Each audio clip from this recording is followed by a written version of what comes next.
Hey there, folks.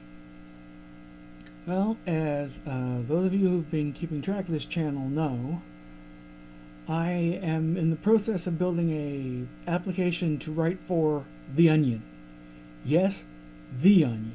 Not just a onion, The Onion, the satirical news site. And I'm doing pretty good. I've got my resume complete. It may not be very impressive because I've done extremely little with my life, and I have absolutely no job experience to speak of. Certainly nothing relevant to being a writer for The Onion. But it will be the funniest resume they've ever received. So what I have left is a cover letter, which will also be hilarious. The main thing they want is 30 Onion-style headlines. I've written 30 Onion-style headlines. The sane, rational thing would be for me to then, having written them, edit them so that I can make them as funny and fantastic and wonderful as I possibly could. And that leads us to the reason for this video, because I have a lot of trouble doing that. Here's my big secret. I don't edit what I write. Yes, that's completely insane. For me, the first draft is last draft. I don't go back to what I've written and perfect it. And that's just great galloping insanity by the standards of, like, most of the world. Yet, for me, it works. And when I say it works, I don't mean just that's my lazy-ass preference. I mean, I have submitted first drafts throughout my entire life, including university and including all the way through Vancouver Film School, their writing program. I got top marks. I have been a straight A student without trying very hard for my entire life. And part of that is just not making more than one draft of anything. And you might question that. You might say, that can't possibly work. And all I can say is, it shouldn't work. And it wouldn't work for most people, yet somehow for me it does. Now, I could just say, well, that's because I'm outrageously talented. That's substantially true.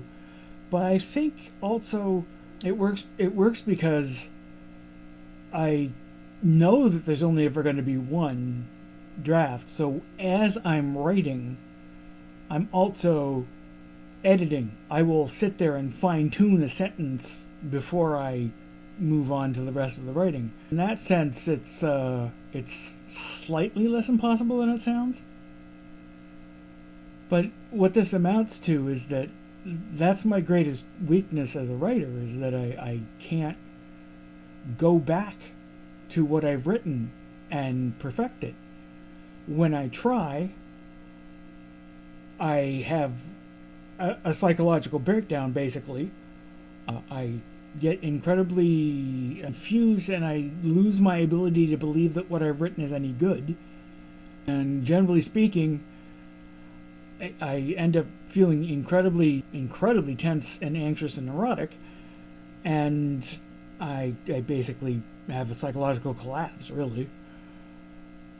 And so I don't do that, but I want to be able to do that, because, you know, even if my writing is pretty good overall, the idea that it could be better, I could go from pretty good to super fantastic amazing if I could just hold myself together enough to edit my work. It really drives me crazy if I think about it. So most of the time I don't think about it. Works for me. So yeah, editing this list of 30 headlines is proving extremely difficult for me. I have to keep going back to the list and just kind of looking at it and trying to wait for the incredible storm of neurosis and self-loathing to run its course so that maybe when it's done, I can just rationally frigging perfect the thing. Because I really want this job. I have never wanted anything more.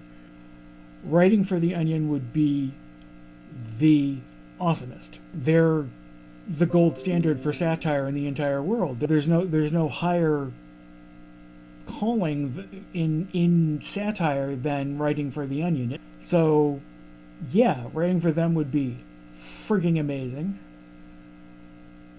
And the fact that it pays $100,000 Canadian a year doesn't hurt either. Don't tell them this, but I'd work there for free. So yeah, that's where I am now. Hopefully I will get to the point where I can edit that damn thing sometime soon, because the deadline for applying is May 5th, and today's April 30th. I have like 4 or 5 days left. And writing the cover letter is not exactly going to take a long time, so it's pretty much just me and the list at this point. Stress. Well, I guess that's it for me for today, folks.